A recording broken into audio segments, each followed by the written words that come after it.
Hey everyone, let's take a trip on a time machine. Let's go back to the late 1970s, maybe into the early 80s, and I want you to think about the decor. A lot of you are instantly going to think about browns and oranges and yellows and maybe some of that like olive green or avocado green look. But I want you to think even further into the accoutrements of that time period, even further into the decor. And a lot of you are going to start thinking, okay, maybe some mushroom canisters, maybe some, flowers and all of those shades that I'd mentioned. And so flowers is on the right track, but let's go a little bit further. I imagine walking into a family member's house, a neighbor's house. In that time period, you probably might remember that there was a bit of a boom of dried flowers. And a lot of those dried flowers were, of the essence of the 70s. So, the whites, the browns, the greens, the oranges, things of that sort. And they came in a variety of different things. Some folks may have just had a bundle or bouquet of dried flowers, maybe in just like a rattan vase. Maybe they had a wall hanging, they had a shadow box picture of something that maybe somebody had pressed and then beautifully arranged. Well, I'm here to say that that is back. There has been a resurgence in dried flowers and specifically dried bouquets. So this is actually great news for flower farmers because it is going to be a newly tapped area for a lot of us younger folks. So what's kind of interesting is I've always had a knack and a love for vintage things. My houses have always been, decorated with antiques and vintage pieces, and the mid-century modern era was really no exception. And so when we had a family member who passed away, a lot of their belongings were basically being boxed up and we were told to come take a look, or it's going essentially to the dump or to Goodwill. And one of the things I absolutely remember having, the family member actually had a lot of framed pieces of dried flower arrangements and like these kind of shadow box frames. And I know when I say the frames, you're gonna like instantly know they were like a gold brass frame, very sharp on the edges, could definitely cut you if you weren't careful. But yeah, I instantly grabbed those up. I thought they were wonderful. But here's the thing that's really exciting about flower growers currently is that we have the opportunity to do dried flowers with maybe our overstock, or maybe intentionally you want to be a farmer who just grows to dry flowers to sell later on.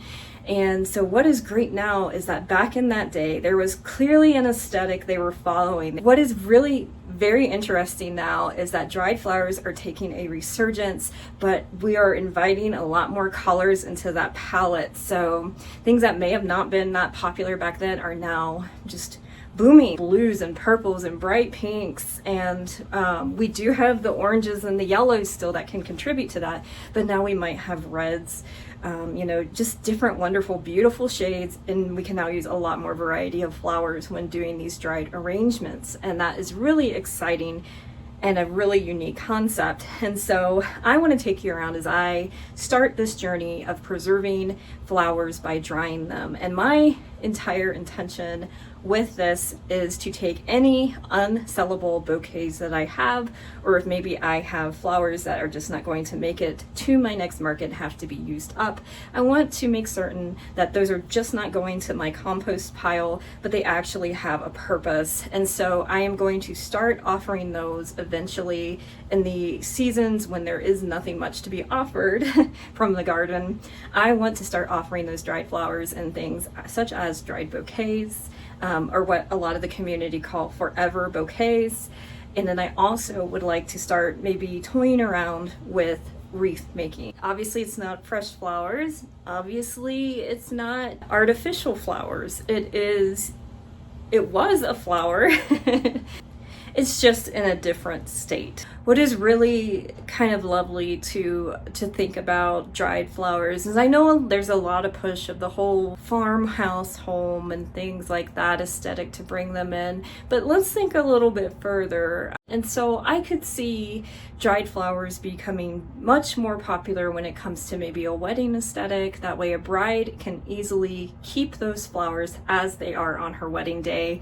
No need for resin, no need for wax or any messy sorts of things or other additional costs for folks who have to preserve those. From the get-go, they can have those bouquets as they are for however long they want to have them. The other interesting piece of this too, going from the excitement of life and then maybe moving on to death. You know, folks who take time and care to go visit loved ones' graves who have passed, this is another way outside of the traditional artificial flower route. There is that opportunity then to still utilize those flowers and have them still being there and being present for the seasons or how often you change those out. Obviously, if you would leave a fresh bouquet or flower there, it would be gone within a very short matter of time. I want to put that out there as another possible opportunity that I think maybe some folks just don't immediately think about when they think about dried flowers. And so anyways, I want to bring you along for the process of me starting that journey into drying these flowers out so that I have them at a future date. I have a variety of flowers. I couldn't use them, couldn't sell them immediately, and so I had to do something with them. And so let's go check that out. I will take you to that footage now. Okay, y'all, so here is what I am working with that I had left over pretty much for the week. Some of these are at the end of, I would say, their viable life. So I'm gonna try to save a couple different things to see if drying it makes it more valuable or not. And so what I'm going to do is I'm going to pick out certain ones. So I'm going to go ahead and start with Bee Balm. I'm curious to see if I can get this to stay at all. So I'm gonna go ahead and pick out any of the Bee Balm. I am gonna keep one of these bouquets for me. I haven't decided which yet. But yeah, so I'm gonna go ahead, let's get the Bee Balm out. We'll do this one. So let's pick the Bee Balm out. The other thing I want to do is to pick all of this extra foliage off on the sides and any leaves. My gardening snips have disappeared, so we are just going to use these scissors for now. Not ideal, but whatever.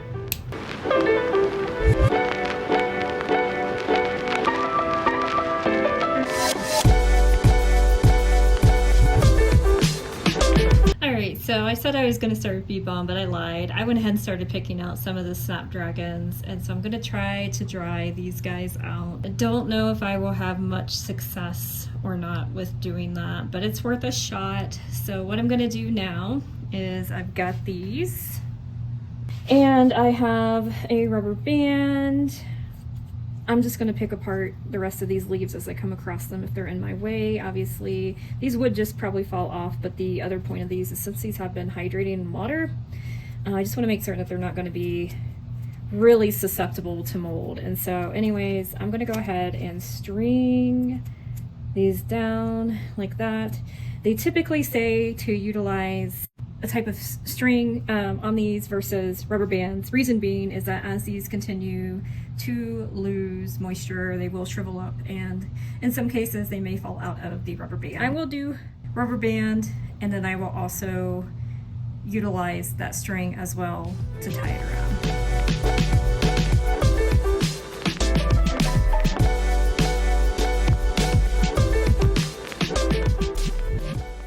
So I've shown a couple that I'm going to do, and I'm going to continue to work through these, but I need some more stuff first from the store before I complete this, so I can hang them up properly. But there are some ones that I'm not going to attempt to save, and I'll explain why.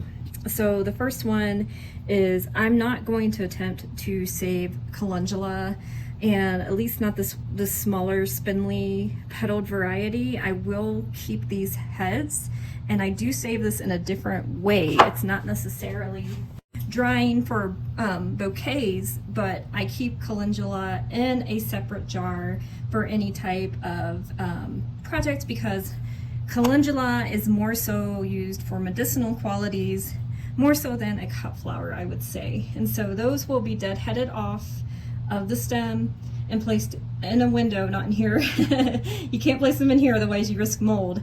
And so what I'm going to do is I will place those into a sunny window so that they can dry, and then place them into that jar. The other one that is not worth saving is the scabiosa, and I know a lot of folks are like, oh my gosh, why not? It's so pretty, but the petals just fall. When they dry, they're done. They are essentially the seeds, and it's really hard to see, but I already have a lot of scabiosa petals all over my table. So that is a no-go. So those will not, here's an example right here. I mean, I guess I could save the little spindly, the ball-like structure that comes after all of the seeds are off of there and the petals are off. I don't have that much anyways to make a big fuss over it. So the other thing that I'm not going to bother saving is, this is my native fleabane, and this is another one where it just drops its petals all over, so it's not worth saving, to be honest. And if it doesn't, it just turns into these crispy little brown, sorry, it's so hard to see with the autofocus. There's these little crispy brown things is what it turns into. So not really worth saving, doesn't add any true value to anything. Okay, so I know this looks really ridiculous, but I did those two bunches. I did one bunch of the bee balm and then one bunch of the snapdragons, and I hung them up here right now. I have these little carbiners that they were able to clip onto. I had to stop because I need to go and just get some more tools and supplies to do what I want to do, which is essentially I want to hang these up here on this old curtain rod that is in here.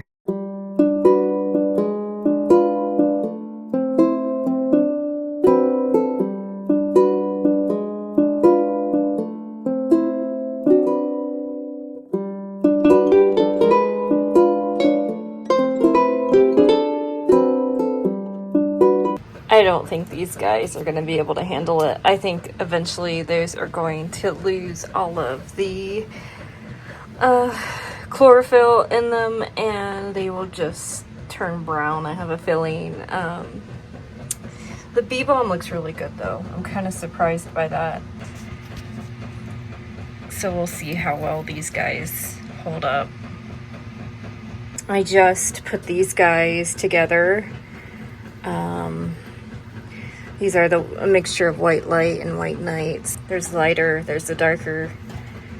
And then I've got some of the yellows. These have been drying again for a couple days. They still look pretty good.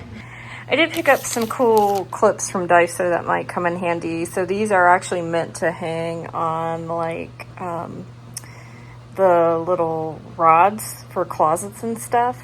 And so I think that will come in handy for maybe hanging some more dried bouquet type of deals.